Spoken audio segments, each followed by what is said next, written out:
My name is Bob Fletcher. I'm the immediate past president of the Vermont Bar Association, a private practitioner in Burlington and a proud graduate of what was then VLS. Thank you. My picture is really close to this end of the wall. If that gives you any indication of how long it's been since I was here. It's my pleasure to welcome you all to the 8th annual Constitution Day panel presentation. The presentation is a collaborative effort between the judiciary, the Bar Association, and VLGS. We're happy to do it, proud to do it. We hold it today because yesterday was the anniversary of the signing of the U.S. Constitution in 1787. So we try and get as close as we can to the date, and I didn't think you'd all show up on a Sunday. The purpose of our presentation is obviously to raise awareness about the Constitution and its lasting significance.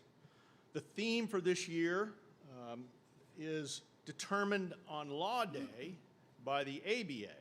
So the theme for Law Day back in March was Cornerstones of Democracy, Civics, Civility, and Collaboration. Both the ABA president, Deborah Enix Ross, and the VBA president, Andrew Minitsky, as they're coming to the close of their terms, each spent the year advancing the notion of civility, civics, and collaboration, and I think each of them did a wonderful job. We have an hour today to cover what could easily take a semester. So we are going to move quickly. This is the last time you're going to see me standing up here. Let me introduce to you our panelists. First, Chief Justice Paul Reiber, a graduate of Hampton-Sydney College and Suffolk Law School.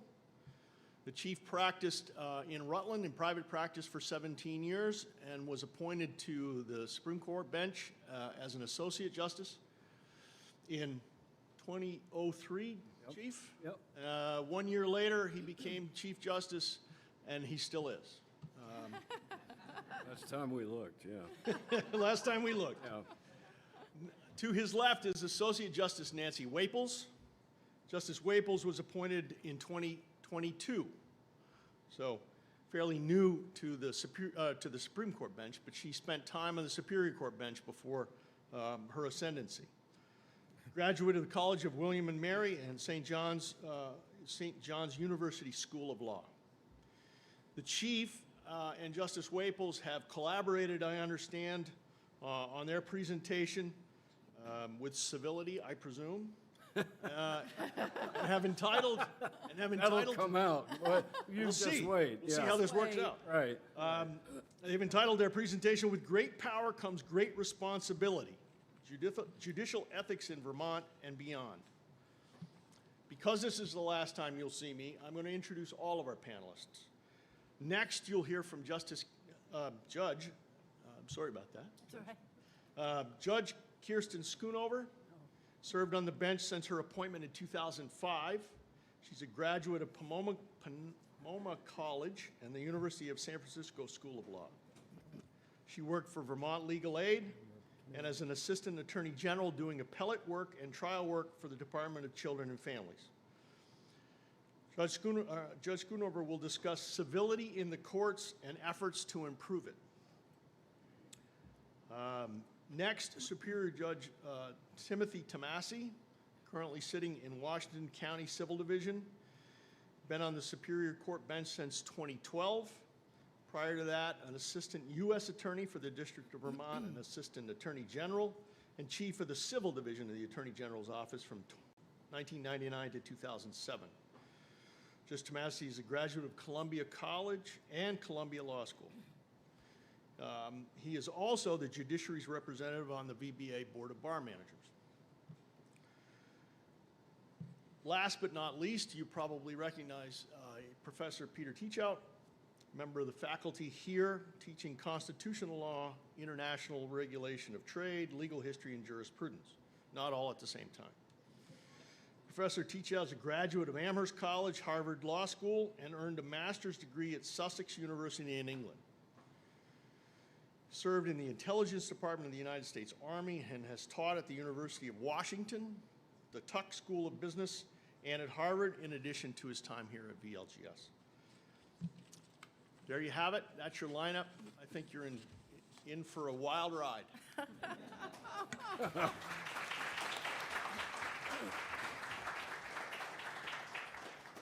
Well, I have the privilege and the honor of starting this discussion, and before I turn to my notes, I want to thank Bob Fletcher, Attorney Bob Fletcher, who is the past president of the Vermont Bar Association, a great organization in our state that does tremendous work, not part of the court, as is the case in many states. We are not a unified system, and the Vermont Bar Association is totally independent of the Supreme Court, but works in close partnership and collaboration with us on many, many things, and I can't say enough in terms of my gratitude for their work. I also want to thank Professor Peter Teachout. Professor Teachout has done this every year for as long as I've known. I don't remember when it started, actually, but it was a concept of the American Bar Association and matured into this session that we have held every year, and Peter has been really heroic in shepherding us all through the various topics that that the ABA has identified as a theme for this year's Constitution Day. So thank you, Peter, and thank you, Vermont Law School, for hosting, as you have every year. It's a great pleasure to be here, as always. I will say one other thing. I was at the American Bar Association annual meeting in Denver in August, and Merrick Garland, the Attorney General of the United States, spoke there, in person, by the way, not virtually, which to me is a great gift. You know, I'm a little bit tired of the virtual stuff, but I'll do it if I have to. Anyway, we could talk about that later, but let me turn to my comments. As Bob said, Justice Waples and I have really taken on the responsibility to talk about judicial ethics. So my piece, I'm going to talk about it in a way that identifies a little bit about the history of the development of the canons of judicial conduct in Vermont, but also a couple of cases that I think are interesting in terms of how the canons have been applied as a framework for determining disqualification of judges and justices in Vermont and New Hampshire. So the title of our presentation is relevant to the extraordinary power that a judicial appointment confers on an individual. It also refers to how our oath to uphold the Constitution exhorts us to adhere to judicial ethics, and how the canons provide a framework and a process for both sanctioning and disqualifying judges. In Vermont, the rules of judicial conduct were adopted in 1975. They established a judicial conduct board that you may be interested to hear about somewhat, and I'm going to describe it to you. It's appointed by the Supreme Court. It oversees the state's judges and disciplines judges when appropriate. The authority for this process comes from the Vermont Constitution, which I commend to all of you to read. It's not that long. Chapter 2, Section 30 says this, and this is in quotes, "The court," that's the Supreme Court, "shall have," and as I was saying earlier to one of my friends who is a student here, the word "shall" in the law has very sober, specific meaning when we're construing, as judges, when we're construing the law. So the Constitution says the court shall have disciplinary authority concerning all judicial officers and attorneys at law. Now, we held in a 2010 case that the scope of the court's disciplinary authority is not narrowly limited to only judging cases. And our ethics rules, by the way, apply to all judges, including members of the Supreme Court. The rules that establish the Judicial Conduct Board create a process for the public to file complaints against a judge or a justice. The board is composed of 9 members. 3 of them are lay people. That is, they're not professionals, they're not lawyers, they're not judges, they are lay people. 3 of them are lawyers, and 3 of them are judges. And by the way, by rule, none of the judges may be a member of the Supreme Court. No member may serve more than 2 consecutive terms, so there are term limits built into it. The board has the power to subpoena witnesses, hold hearings, and issue sanctions that may include public reprimands, suspension, and other sanctions.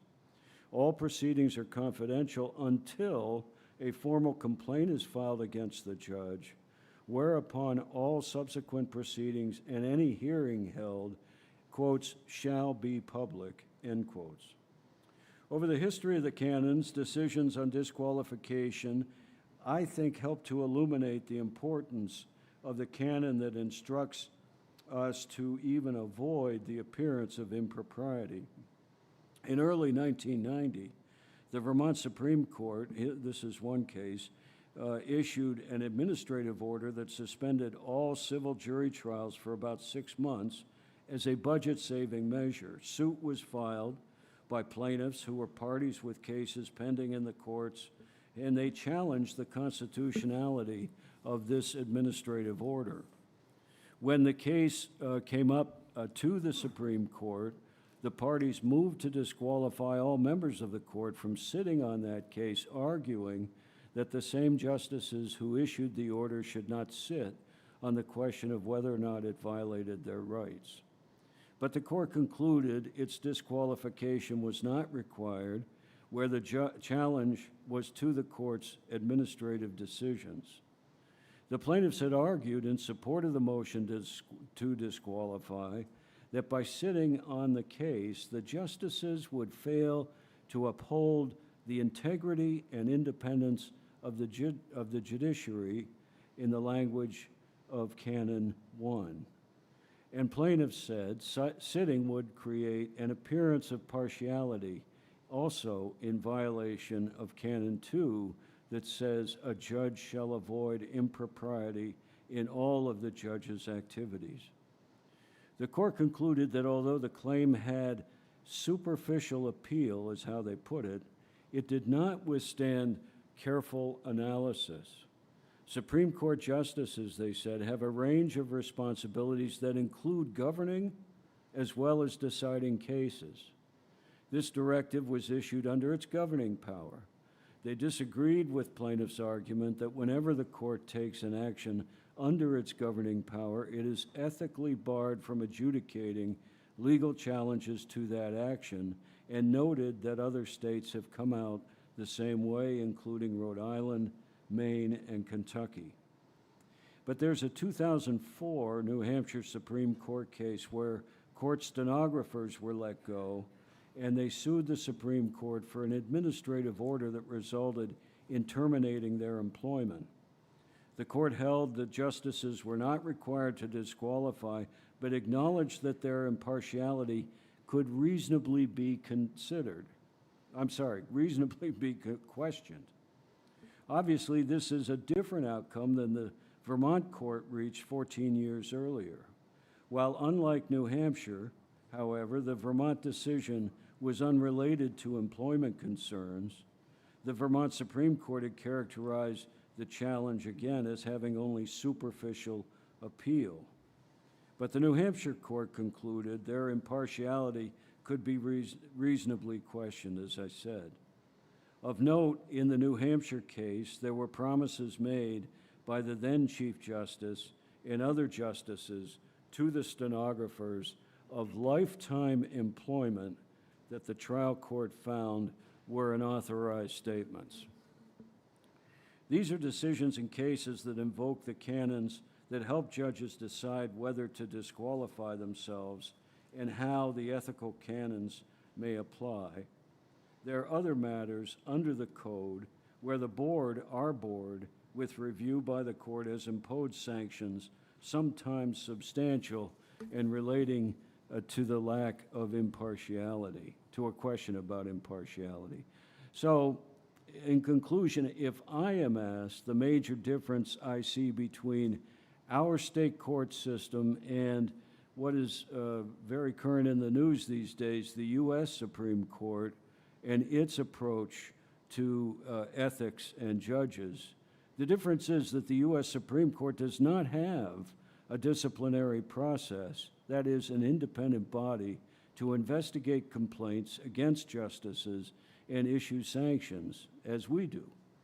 If we're doing our jobs, by the way, as a cornerstone of democracy, we don't accept gifts or socialize with litigants and lawyers who appear. And on a personal level, how I construe what this means is this. Until the pandemic, I washed dishes at the annual fundraiser turkey dinner in my hometown, Bob, which was a heck of an undertaking, I might add, at times when turkey stuff was flowing freely around the kitchen. But I'm mindful as to who benefits from the fundraising that goes on at that dinner. In addition, I'm a member until recently of a young lawyer book group, and soon have said to friends I will join a group in town for monthly get-togethers for non-political discussions. So I am going to be on my best ready to disqualify myself if any of these folks were to appear in court. That's how I construe the canons personally. I'm not here to impose that judgment on any of my colleagues sitting here with me if they see it differently. So thanks for your attention. Those are my remarks today, Professor. Thank you.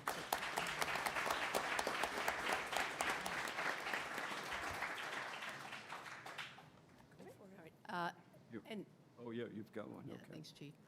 And good I guess it's still after, yes. Good afternoon, everybody. I'm delighted to be here. And I am going to talk about a case with fair notoriety in our judiciary about the activities of what are called assistant or lay judges. Assistant or lay judges, as well as, oh, I shouldn't just say that, as well as several justices on the Vermont Supreme Court. So just if you are not aware of a lay judge or an assistant judge has constitutional status in our state. They are created under the Vermont Constitution. Each county has 2 lay judges, and they are elected. They serve 4-year terms, and their role is to assist the presiding judge, who is a Superior Court judge, appointed judge, in findings of fact in domestic cases and in civil cases. They also have county responsibilities in running the county government for where they reside and were elected. And Chief, this case that I'm going to talk about, at one point, the lay judges also participated in criminal proceedings? Well, there's a, you know, you're probably going to mention it. There's a decision out of our court in the early 90s that said that lay judges cannot participate in any decisions on any question of law or questions of mixed law and fact. Right. And ever since then, they've not participated in any criminal or other cases where that occurs. And that was in the 90s. So Yeah, I this think is a 91 case, or all right. something. So this is a case that precedes the 90s, and my experience as a trial judge has been exactly as the chief has defined the responsibilities of a lay judge. This is a case, though, that occurred between 1982 and through to 1985, and then followed up with an investigation by the Professional Responsibility Board as to the involved justices, and that concluded in 1989. So perhaps that's when the responsibilities were redefined. So the case I'm going to talk about is State of Vermont versus Gordon Hunt. Gordon Hunt was charged with first-degree murder in Chittenden Superior Court in 1982, and the prosecutor's office entered into a plea agreement in which Hunt would plead guilty to second-degree murder and have a 10-year minimum sentence imposed with a maximum left to the court's discretion.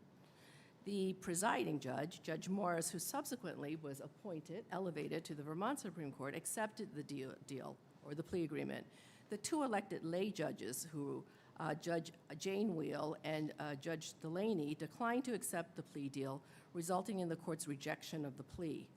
Hunt filed an interlocutory appeal to the Vermont Supreme Court, arguing that acceptance of a plea is a pure issue of law and that his constitutional right to due process is violated by allowing the lay judges to overrule a Superior Court judge. At the time, lay Judge Jane Wheel served as president of the Assistant Judges Association, an organization she helped to create in order to lobby for increased power for the lay judges. The Assistant Judges Association submitted an amicus brief in the Hunt case advocating for the plea rejection to be affirmed. Wheel attempted to solicit the Vermont Attorney General to join the brief with promises of future political favors, but he refused because it would result in the state advocating two contradictory positions in the same case. The Vermont Supreme Court ultimately affirmed the lay judge's decision not to accept the plea, returning the case back to the trial court. Back in the trial court, Hunt filed a motion to disqualify Judge Wheel based on her advocacy for lay judges in his appeal. Judge Morse granted the motion, disqualifying Judge Wheel from further participating in Hunt's case. Judge Wheel then filed a motion for extraordinary relief with Justice Hill, who was then the Chittenden Superior Court liaison. So in our court, each justice is assigned to specific counties as a liaison to those counties. Justice Hill immediately granted a stay of Judge Wheel's disqualification until the merits of her motion could be considered. The Supreme Court then issued an order transferring Hunt's case to Lamoille Superior Court and declared Judge Wheel's petition as moot in an obvious attempt to cover for her clear interests in the case. Hunt moved for reconsideration, but that was denied by the Supreme Court. Hunt was later convicted of first-degree murder at trial and appealed to the Supreme Court on the merits. Hunt moved for recusal of Justice Hill and Hayes based on media reports then circulating that these justices were involved with Jane Wheel and the scandal that was happening in the Chittenden court. And also appealed the abrupt and unjustified change in venue to Lamoille County. In a memorandum order, the Supreme Court granted the requested recusals of Judge Hill and Hayes based on the ongoing Judicial Conduct Board investigations regarding their conduct. However, the vast majority of the decision, obviously authored by Hill, opines that they should not have had to recuse at all based on published reports and the media, and it mounts a fairly fiery defense against the duty to recuse. Hunt's appeal on the merits of his murder conviction was finally heard by a newly composed court of retired and specially assigned justices, which ultimately affirmed his conviction as well as the actions of Justice Hill in transferring the venue of the case from Chittenden to Lamoille. The opinion does not opine on how the alleged misconduct of the justices related to the transfer of venue. Judge Valenti, who was specially assigned, dissented, arguing that Hunt should receive a new trial in Chittenden because the Supreme Court was without jurisdiction to enact a sua sponte venue change. Justice Hill was eventually investigated by the Judicial Conduct Board, which found that he violated several canons of judicial conduct, more specifically canons 1, 2, and 3, and there are only 4 canons. So I will read the 3 canons to you. Canon 1, a judge shall uphold and promote the independence and integrity and impartiality of the judiciary and shall avoid impropriety and the appearance of impropriety. Canon 2, a judge shall perform the duties of judicial office impartially, competently, and diligently.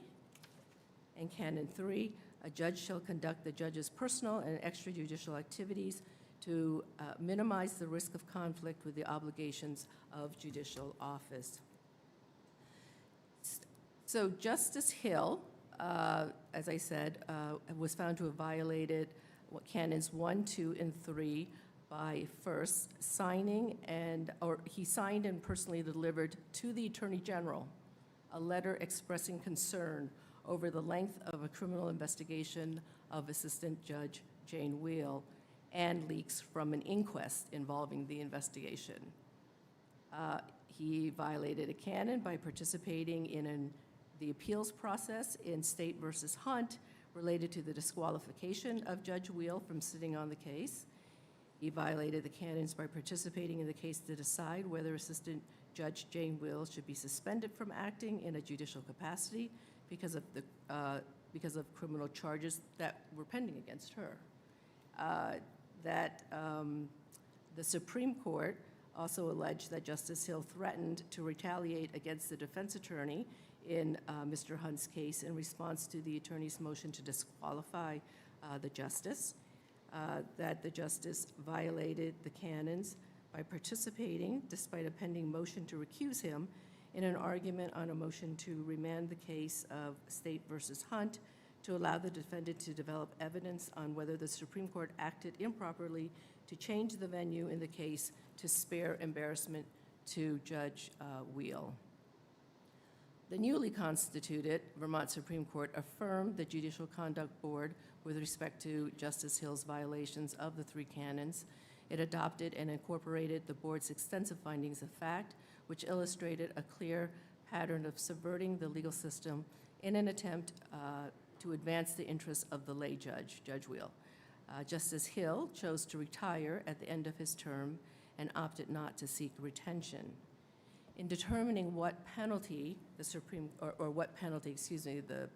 should apply to the now retired Justice Hill, the court wrestled with whether it had the power to discipline a Supreme Court justice or any retired judge more broadly.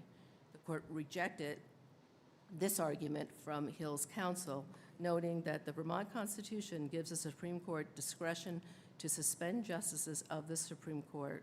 It further cited to Vermont Statutes 4, Section 3, which notes the Supreme Court shall have administrative disciplinary control of all judicial officers in the state, in addition to and not inconsistent with the constitutional power for the General Assembly. And finally, the court determined that while it does not have the power to remove a sitting Supreme Court justice due to the separation of powers provided for in the Constitution, it does have the power to suspend any justice indefinitely. It further concluded that the court retains power to discipline retired judges, especially where the legislature can no longer impeach them due to their retirement. And finally, the court ordered that Justice Hill would be suspended from serving as a judicial officer based on his retired office indefinitely. And I use that phrase, based on his retired office indefinitely, because that's the words in the decision. And it was interesting to me, and it didn't seem to quite make sense. And as I thought about it and discussed it with my law clerk here, Bob Leiden, we came to the conclusion that the Supreme Court was looking for a way to make sure Justice Hill did not serve as a judicial officer again, even if elected, for example, as a probate judge. So as long as he retired his office indefinitely, he could not serve as a judicial officer. That's great. Okay?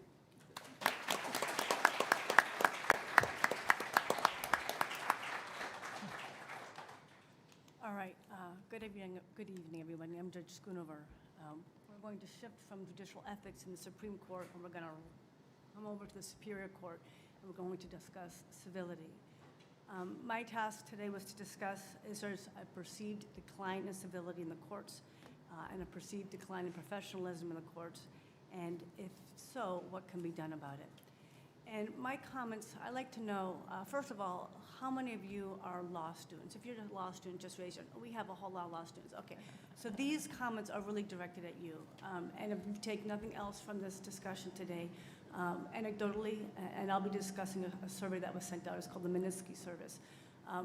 There has been, I think, anecdotally, a increase in incivility in the courts. And my focus to you is don't do it. It is not persuasive, and it is not good advocacy for you to do that, okay? Nothing else, take that message. You do not, zealous representation does not mean you need to be uncivil, okay? Because it's Constitution Day, I understand it's a Constitution Day and that all of you were given a Constitution. Is that true? Do you have a Constitution? Okay, so in your Constitution, you're going to be reading about the 14th Amendment.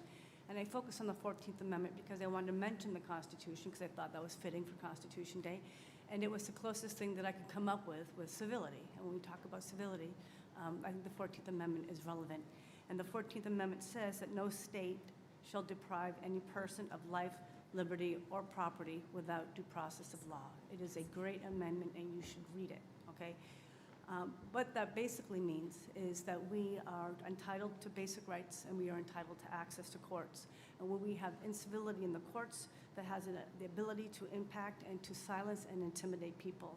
And when we are silenced or intimidated, we cannot advocate for our clients or for ourselves, and our ability to seek justice through the courts are implicated. That means our due process is at risk, all right? So the question I was asked to raise is, since the pandemic, has there been a decline in civility and professionalism? And I think anecdotally, most of you would say, yeah. If you go on social media, driving down the road, maybe in a theater, in a grocery store, that there is an increase in incivility. And they're certainly concerned that that incivility has morphed its way into the court system. And I want to just quickly distinguish civility versus professionalism, because they're not the same thing. The VBA, the Vermont Bar Association, has adopted guidelines for professional courtesy, and they, generally speaking, say that lawyers have a broad duty to the legal system, not just their clients. Okay? That you must act with candor, diligence, and respect. You must act with courtesy and cooperation when necessary for the efficient administration of our laws. You must treat each other, their clients, the courts, and the public with civility. You must be punctual. I repeat that.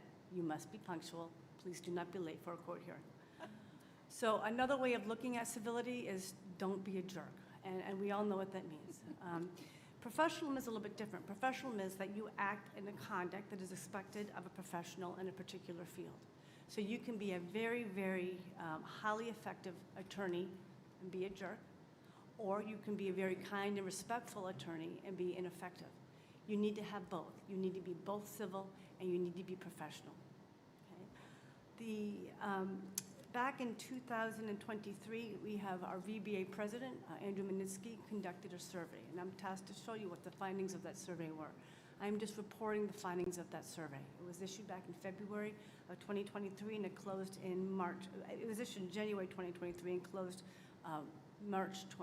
February 28th of 2023. Out of the roughly 2,900 surveys that went out, about 699 people responded, about 23% of the respondents. And the respondents included not only attorneys, but included paralegals, judges, and staff. So this is the Minitsky survey that I'm going to tell you what those findings were. And when the respondents were asked, do you believe that lawyers are civil and professional? Most people said yes. We do think that lawyers are professional and civil. When the question was asked, have you witnessed uncivil or unprofessional behavior in the last 6 months, 61% of the respondents said yes. 39% said no, 61% said yes. So there's a perception that although most people do think lawyers are acting both with civility and with professionalism, there are some bad actors out there. When the respondents were asked why, what have they seen with this uncivil behavior, the top 3 comments were 59% said sarcastic or condescending behavior by lawyers to others, including court staff. 55% said inflammatory writing. 50% said misrepresentation or stretching of facts, and 14.4% said sexist comments. Now, I saw that, and I just want to relay an example I had just the other day in court. I am practicing, I'm a judge in the trial courts, primarily handling family cases, juvenile cases, and some criminal cases. Those are cases that are highly emotional, and people can get very litigious, and that's expected. In this particular case, it was a juvenile matter, and an attorney, one of the few male attorneys in a courtroom, was talking about a mother and was talking about a social worker, both women. And the attorney, in talking about why the mother hadn't done a particular thing, said, quote, "The girls just need to talk and figure this out," unquote. And what he was referring to was the girls, were the mother and the social worker. And I can tell you, every woman in that courtroom twitched when that male attorney made that comment. So when we talk about incivility, one perception is why are attorneys being uncivil in the courtroom? And one thought is that incompetence and inexperience, you're a new attorney, that leads to fear. And that fear can lead to uncivil behaviors. And I'm going to give you an example of that. When I was a young attorney in Washington State, I was a public defender. I had been practicing for maybe 1 or 2 years. I had a plea deal with the prosecutor. And in that plea deal, I had a client who was a juvenile who had committed a lot of burglaries, maybe up to like 60 burglaries. He was a minor, he had an obsessive compulsive disorder, and that's just kind of what he did. And so the deal was he could plead guilty to 1 or 2 of the burglaries, and the rest would be dismissed. That was the bargain that my client got. And in return, he had to agree to pay restitution for all the burglaries that were dismissed. That was the bargain we had. We went to court, and in Washington State at that point, you had to file a certain form to get your restitution. The prosecutor had not filed that form because he didn't need to, because he was relying upon the deal we had made, that my client would pay for the restitution even on all those charges that hadn't been dismissed. When I realized that he hadn't filed the form, I, as a zealous attorney, thought, aha, I'm going to save my client all this restitution. And I made the argument to the judge, in contradiction of the deal that I had made on behalf of my client, that the state could not seek restitution because they had not filed the form. And I can tell you, that prosecutor was angry. And he came over to me and he said, "You had a deal, you just violated it, and there's no more deals coming out for you." Now, I gave this story to you because you as attorneys are going to have the same experience. You are going to have a moment in your life as an attorney when you will be faced with a situation where you will have to either behave with civility or not, or you will have to behave with professionalism or not. You will have to make that choice, and you will have that moment that I had at that moment.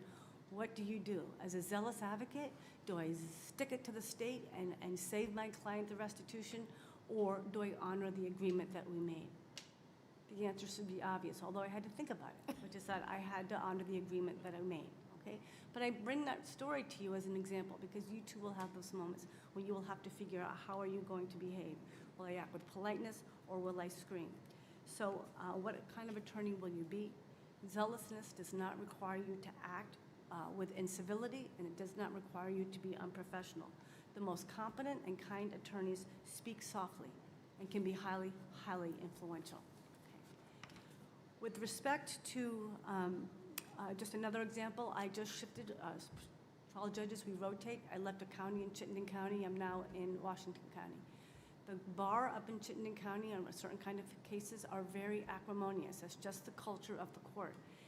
There's a lot of uncivil behavior in that courtroom with this particular bar, and I mean interrupting each other, not showing up on time, disrespecting the court system, overriding the judge, interrupting the judge. They think that is what it means to be a zealous advocate, and I'm here to tell you that incivility is not persuasive. I borrowed that phrase from another judge, but I'm going to use it because it's a good one. Incivility is not persuasive to a judge. It is very off-putting to most judges, and it goes contrary to what judges are trying to do.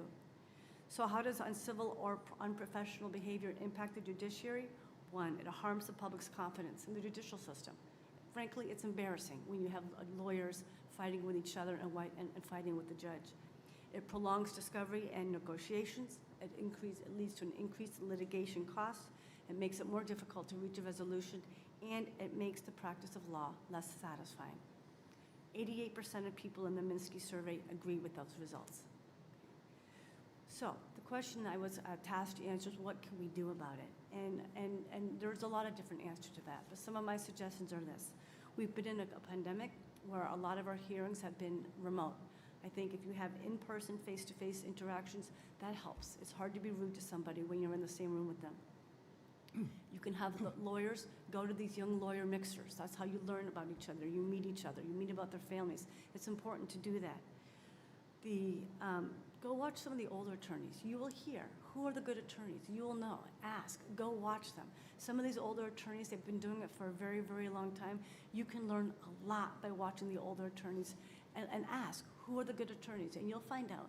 Go watch them. You will learn a lot. Most of the proceedings in the courtroom are public, not juvenile matters, but everything else, not mental health, but everything else, certainly family matters, are public. The courts, the judges also have a duty to control the courtrooms. There is no one else other than the courts who can do it. When there is uncivil behavior in a courtroom, really it's down to the judge to be able to rein in those attorneys or even litigants for uncivil behavior. It's our obligation and duty to do that. The judges can also use rule sanction and contempt powers to be able to do that. So finally, in my last final comments, remember that when we are attacked in court for what we say or we advocate for what we say or advocate for, that attack impacts our right to speak and advocate in a civil manner. That has a direct impact on a client's due process rights. We, as the courts, have a duty to control the courtroom, and you, as the lawyers, have a duty to control your clients, each other, and to act with respect not only to your client, but to your opposing party, to the courts, and to the public at large. So, good luck.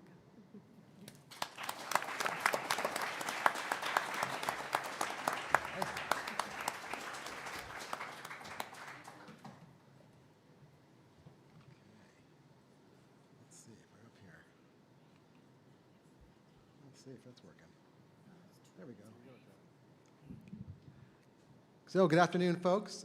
Thank you, VLGS, for having me, and Professor and the Dean, thank you all for inviting me down again. I've been here a couple times, and it's always a real pleasure to get to talk to you for a few moments. I see my presentation title is a little daunting.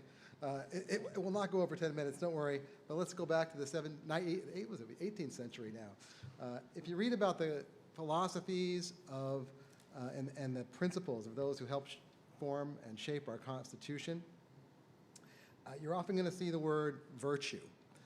And it's a very complex term, and if you wanted to really delve into it, you probably should have someone more well-versed in it than I. But for macro purposes and today's purposes, I think a virtue in the sense that they understood it was a shared civic ideal and an imperative, hopefully possessed by leaders and citizens of a republic, and that there are both public and private aspects to it. So in my mind, civility is really part of the public virtue that the drafters of the Constitution believed was needed to have an effective republic, and that underlies both our constitutional and our judicial system. Public virtue, at its core, elevates the needs of the whole citizenry over the needs of the powerful few. The checks and balances of our Constitution also function as bulwarks against the concern that private interests would somehow outweigh the needs of the public or the republic in general. It's often said back then that those public virtues were needed and the checks and balances were needed because the private virtues, for many people, would kind of get overtaken by private greed and private interests. To my mind, civility plays a major role in that process of public virtue.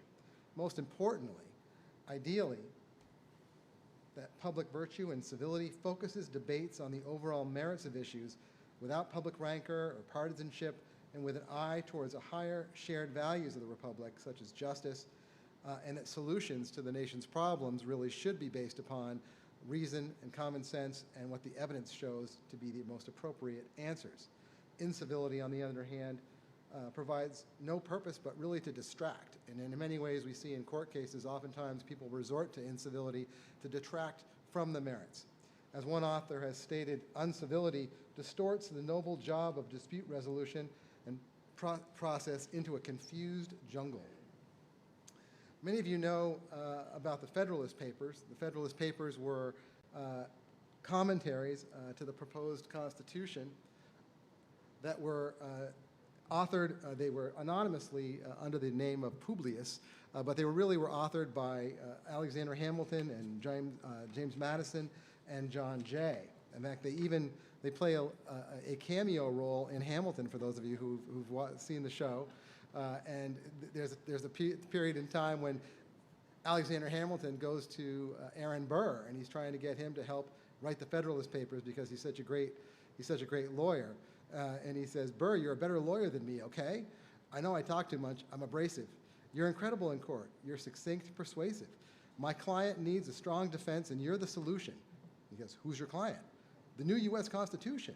No. Hear me out. No way. So it's a fun song, No Way Out. Unfortunately, it didn't happen as far as we know. It didn't happen. Burr was never asked to be part of the Federalist Papers, but there was, the three who did it were circulating them at the time.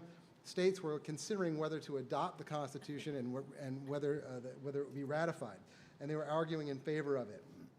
And the Federalist Papers really provide a window into the ideals of what the founders and the drafters of the Constitution were really thinking and hoping.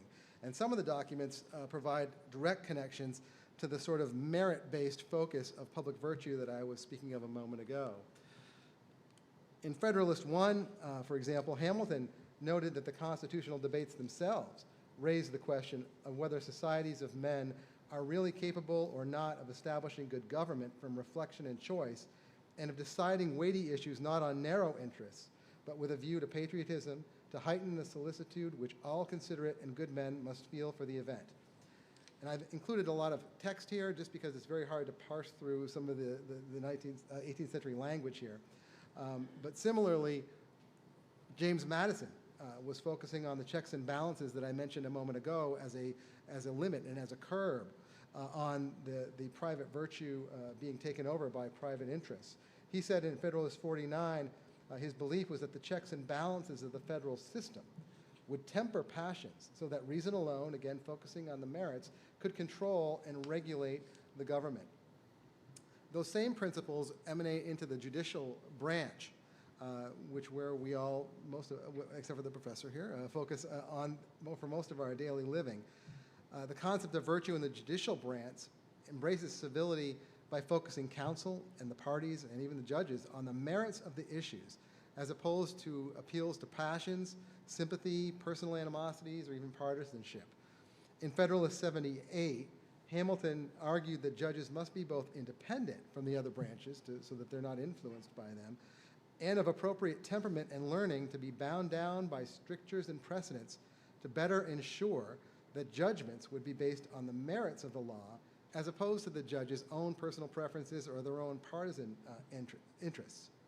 Similarly, Federalist 37 anticipated that the vagueness of the laws that Congress might pass would need to be, quote, liquidated and ascertained through a series of particular discussions and adjudications being via court cases. And those particular discussions and adjudications were to be based upon rational thought and cabined by arguments based upon the legal merits of the decisions rather than any passing temporary passions or partisanship.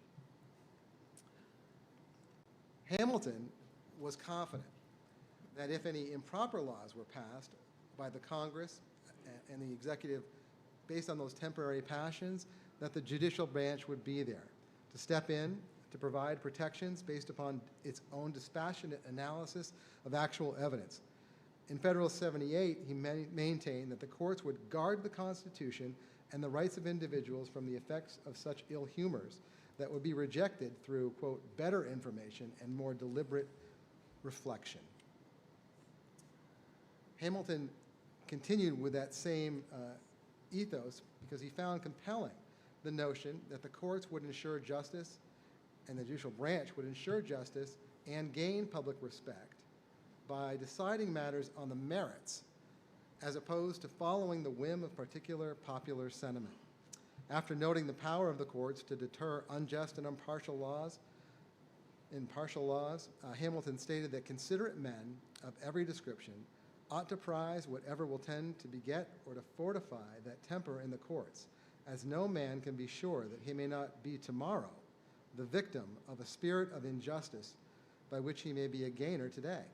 And every man must now feel that the inevitable tendency of such a spirit is to sap the foundations of public and private confidence and to introduce into its stead universal distrust and distress. So again, those higher ideals that we would hope to find through civility, through focusing on the merits, through focusing on reason and the actual evidence in cases, was well in the minds of those who drafted our Constitution and were argued in favor of its ratification through the Federalist Papers.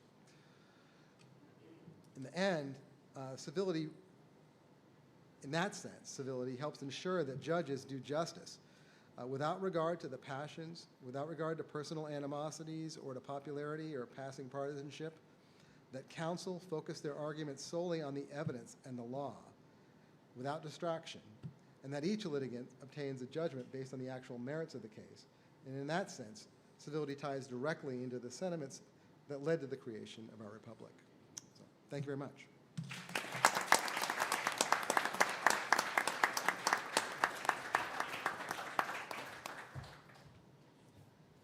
Good job.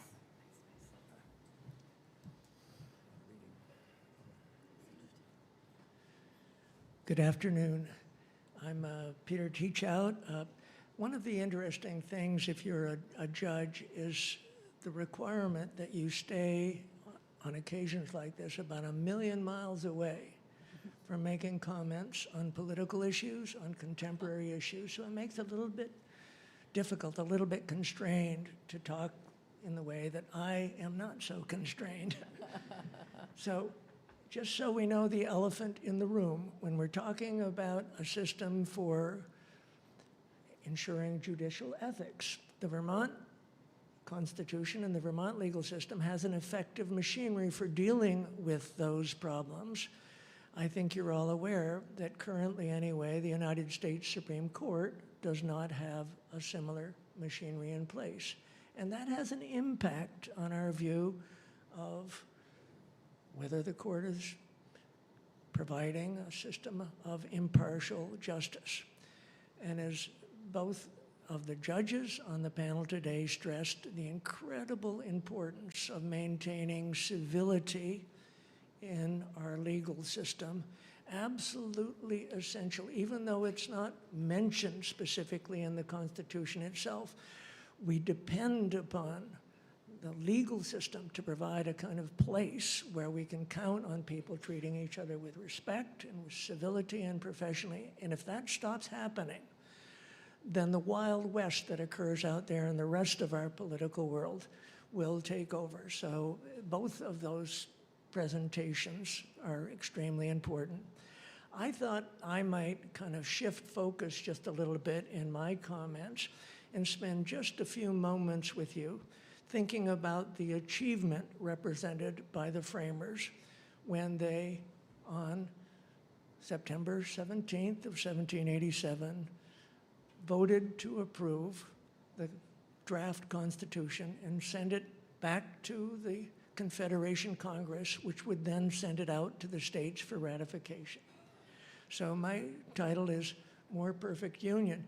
And I wake up sometimes in the middle of the night and wonder, you know, what would the framers think about what we are doing, how well we are doing with this inheritance that we have from the framers? So let's start off, first of all, with very simple. What does it mean? People walk around all the time, every end of the political spectrum, say, I support the Constitution. And I say, what are they talking about? It's clear in part they're talking about that document that we are here to celebrate today. That is the draft Constitution that emerged from the Constitutional Convention. But they clearly also are talking about the Constitution as it was subsequently amended by the Bill of Rights, by the 14th Amendment, by the 19th Amendment, giving women the right to vote. They're talking about the Constitution as amended today.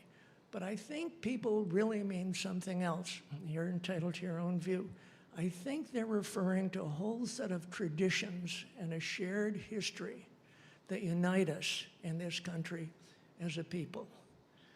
Having said that, at the very core of that tradition and that shared history is the document whose birthday we are celebrating today. Who can tell me how old the Constitution that emerged from the Constitutional Convention is? How many years ago? Okay, we'll find out. So, I think many of you know, but not everybody knows, that from a 10-year period from the Declaration of Independence to the adoption of the Constitution, this country at the national level operated under something called the Articles of Confederation. There was no real government at the federal level, no legislative branch, no executive branch, no judicial branch, just a simple Congress that met once a year. The national government had a few powers to deal with diplomatic relations, to be able to conduct a war, but in terms of regulating domestic affairs, it was virtually powerless. Had no power to raise revenue on its own. It had to go to the states and ask for contributions. It had no power to create a uniform national currency. No power at all to deal with the economic rivalries that had developed between the states and that were bringing the national economy to a standstill. So, when the delegates to the Constitutional Convention arrived in May of 1787, they thought that what they were going to do would be to consider a few revisions to the Articles of Confederation to give the national government a few more powers. First thing, they voted to close the doors and windows. We all believe in open government. They wanted to have a situation where everybody who assembled there felt absolutely free to say whatever they wanted without feeling inhibited. Locked the doors and windows and even posted security guards at the doors to make sure nobody knew what was going on. Second thing, they elected Washington to be president of the convention, played no role at all in the debates, just sort of kept order. Third thing, within 3 days of arriving, they had decided that revising the Articles of Confederation was not enough. And so a motion was made and approved to create a new national government with 3 branches of government: legislative, executive, judicial. And the rest of the next 3.5 months, they spent working on that project. That was what they worked on. So, on September 17th of 1787, what emerged from the convention was this proposed new constitution. There was a proposal that it be approved. Old Ben Franklin got up and said, you know, I've got a lot of problems with this. It's not perfect at all, but I'm going to vote for it. I'm old enough to know that my judgment is not always right. I have enormous respect for everybody who's been working on this. I know there's not a single person in this room who doesn't have some reservation or some objection.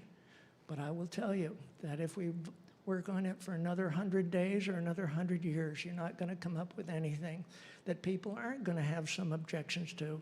It's not perfect, but it's about the best we can do. So 39 out of 42 delegates voted for, 3 voted against. Why would they vote against? No Bill of Rights. Eldridge of Jerry from Massachusetts, Mason from Virginia said, no Bill of Rights, I'm not going to vote for it. You're giving this federal government expansive new powers, no Bill of Rights to protect us against abuse of those powers? Can't vote for it, I'm sorry, okay. So in any event, what happens then, just so we understand? Constitution that we're celebrating today does not become law of the land until it's ratified by 9 of the 13 states.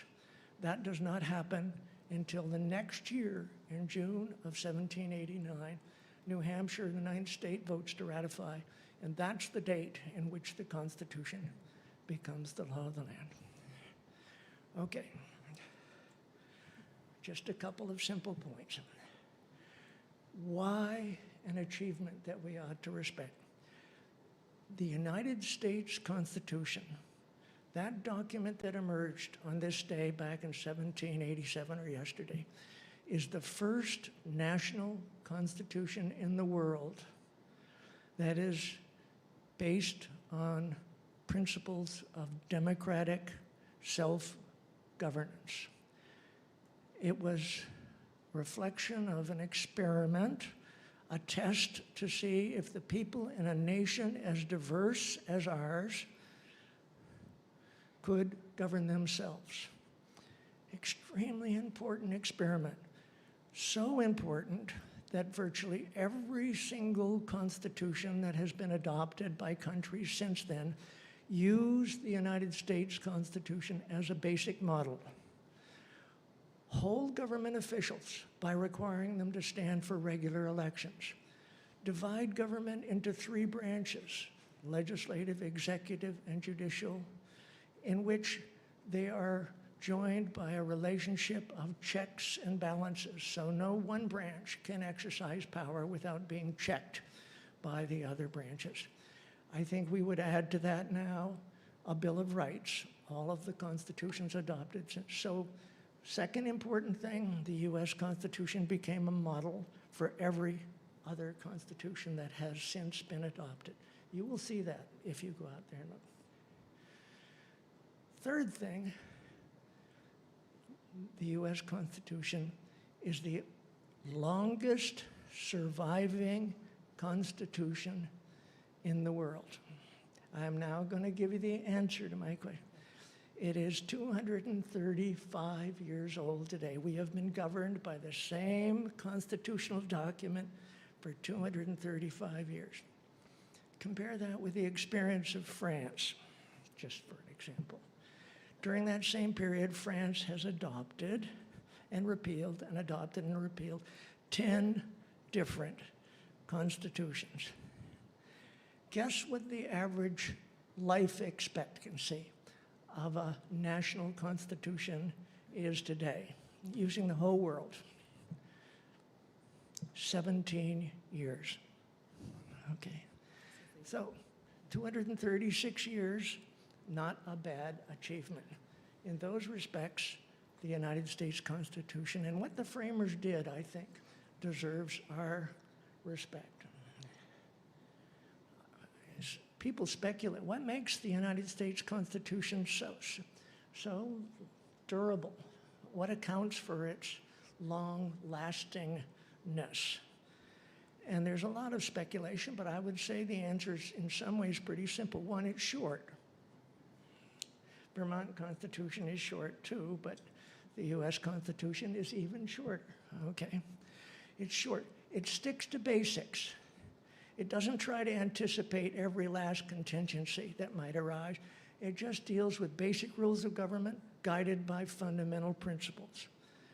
3, the framers were very conscious when they were framing the Constitution that they wanted it to last and be relevant, not just for their own generation, but for generations to come. They wanted it to be able to be usable in circumstances that nobody else could imagine or anticipate. And so they used language that was adaptable. Okay. I don't think you can.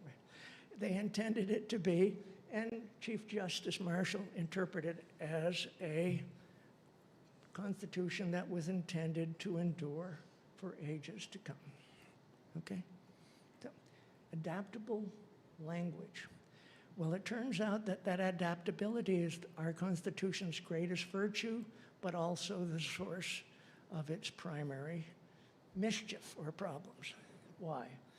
American Constitution, same thing we've had for 236 years, as amended from time to time. But American constitutional law during that same time has fluctuated radically. A kind of paradox. How can that be? How can that be? The Constitution's the same. Constitutional law has changed and changed and changed again. And the reason is the language is adaptable to change circumstances, and there's one institution that is charged primarily with determining how the Constitution applies in new circumstances, and that is the United States Supreme Court. So just one last, this is the question that used to keep me up at night.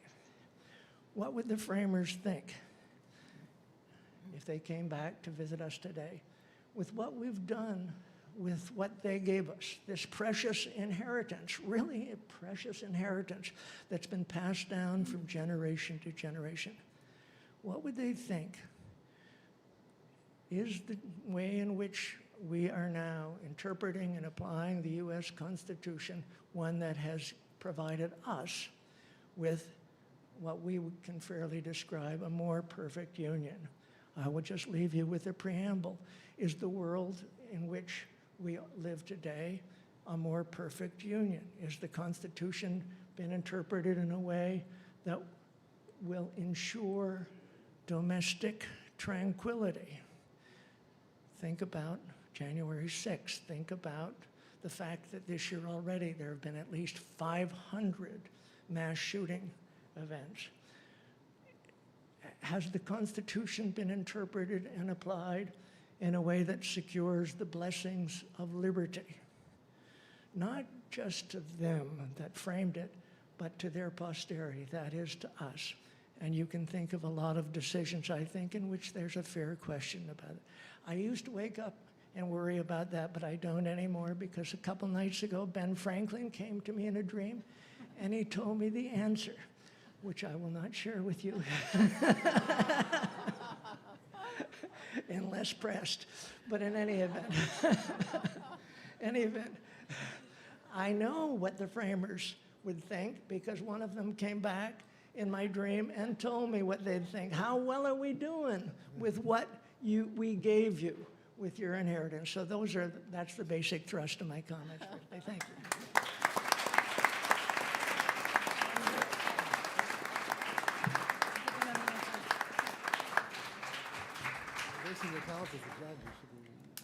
I swore I wouldn't be back up here, but I am anyway. In keeping with our tradition, we blew through the hour limit. But I think you'll see from this discussion tonight that these aren't easy questions. There are no simple answers, and hopefully you'll leave here with something to think about and talk about. I know we're through the hour limit, but everybody likes a good question. So are there any questions for the panel before we let them go to their dinners? All right. What did Ben Franklin say? Very briefly, he said, look at the election system that we created. Look at the obscene amounts of money every year that are spent on public elections, over $10 billion just on elections and political ads. Look at the barriers that are created that make it difficult or impossible for ordinary people to run for office, because it costs so much to run for political office. That concerns me. He said, look at the gun violence in this country. That's not what we intended. Okay. He said, what about a case that was decided last year, a case called Dobbs versus Mississippi, in which the Supreme Court has actually reduced the kinds of constitutional protections that used to exist? Is that securing the blessings of liberty to your generation? Okay. He looked at cases involving religious liberty and establishment. He said, there are a whole bunch of cases out there in which the Supreme Court seems to be systematically going about dismantling the wall of separation between church and state. That was something really important to us. And yet that seems to be happening. Well, I said, Ben, cut out the stuff. Tell me how, how you... And you know what he said? He said, we gave you something. None of those decisions, none of those consequences are required by what we gave you. None of those decisions or consequences are required by the United States Constitution. Those are all consequences of decisions you've made yourselves. So you have to decide whether you think the Constitution, as it is applied and interpreted today, in fact, is delivering the more perfect union that we hoped it would when we first adopted. That's what he told me.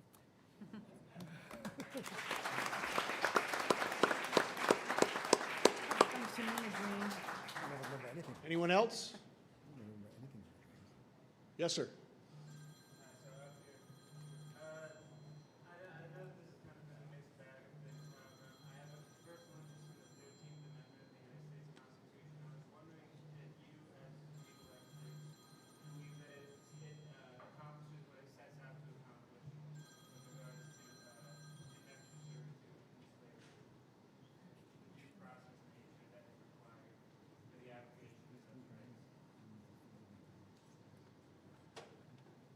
Who wants to try that?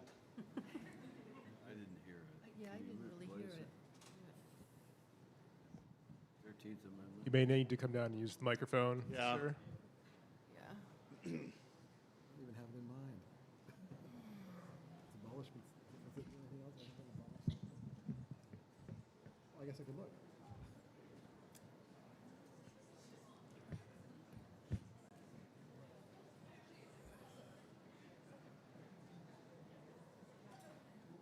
Oh, sorry. So just a question here, personal interest. I'm a big, not a fan, but an observer of the 13th Amendment. And I was wondering if you guys as legal professionals and well-informed people believe that it accomplishes what it sets out to accomplish, and whether you believe that the Due Process Clause truly should allow for the abrogation of some rights. Some rights? Some rights? I don't know the answer. May have stumped the panel. Hold on, please. It's just the abolishment of slavery. Is this the 14th Amendment? 13th. 13th. 14th Okay, so the 13th Amendment prohibits slavery, not just slavery by states, but slavery by anybody, and involuntary servitude. And your question is? With regards to the Due Process Clause, whether you believe that that hinders the 13th Amendment in fulfilling its duties, or whether it actually helps the 13th Amendment in fulfilling its duties. Well, there's no due process clause in the 13th Amendment, so then you have to move to the 14th Amendment. And the 14th Amendment refers to state action, so 13th Amendment just straight up ban Okay. of slavery and involuntary servitude, however it occurs. So due process is not relevant to the implementation of the 13th Amendment. Slavery and voluntary servitude prohibited by the 13th Amendment. Yeah. Thank you. Anyone else? Yes, ma'am. The microphone's behind you. Hi, I'm wondering if someone can speak to the influence of Indigenous people on the U.S. Constitution. Well, that's an interesting question. The Constitution does provide in the Commerce Clause, 1, that Congress shall have the power to regulate commerce between the United States and Indian tribes. So there's a specific provision that gives Congress the power to enter into, for example, treaty relationships with Indian, but that is not responsive directly to your question, which was how did indigenous tribes or the traditions of indigenous tribes impact or influence the Constitution. And there's some discussion saying that, in fact, some of the framers were familiar with those traditions and it did influence the debates. But there is very little evidence of that in the debates at the convention itself. So. Thank you. I saw a hand over here. Yes. Hang on just a second. We'll get the microphone and everybody will hear you. Thank you. I had a quick question. Throughout this presentation, especially when we were talking about the Federalist Papers, we mentioned rationality and the need for a rational, government. How do you conceptualize rationality? Is there like a universal standard, or is it more subjective? Again, anyone, to any panelists. I guess I'll take it first. I mean, I think that the people, the 19th century folks had in mind a more generalized concept of that there being reason, and that's a sort of a philosophical standard of what the Aristotelian debates of what the merits would be discussed, and the Senate would discuss them, and we would come up with an answer that makes the most logical sense. So I think that's sort of what their ethos was. Whether that in practice has played out certainly is a question of debate. Thank you. Yes, ma'am, in the back. Sorry, Brian.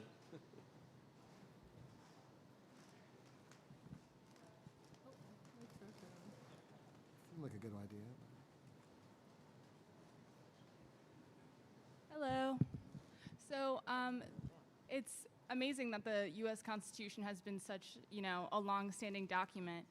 But do you think, considering that, many other countries have only had constitutions that have lasted, an average of 17 years, that as our country progresses and as the culture changes, do you think the United States Constitution is subject to change as well? I know that's been in talks recently. Or just I think the question was the adaptability of the Constitution to current culture and common. So that's kind of a paradox. The Constitution, we can say longest surviving Constitution, and it has remained relatively constant, as amended over time.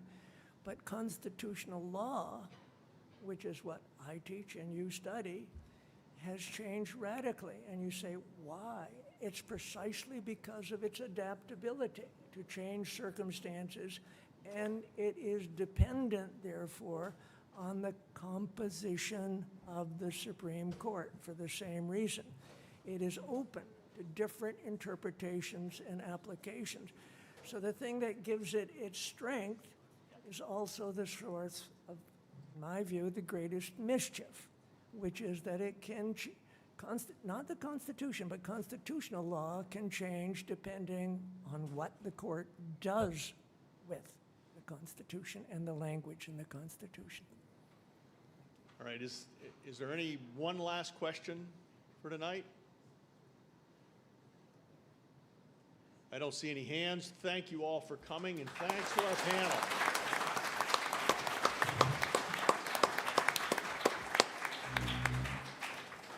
And remember that the unveiling of the diploma is happening immediately in the library on the loft level. Oh, sure. Oh.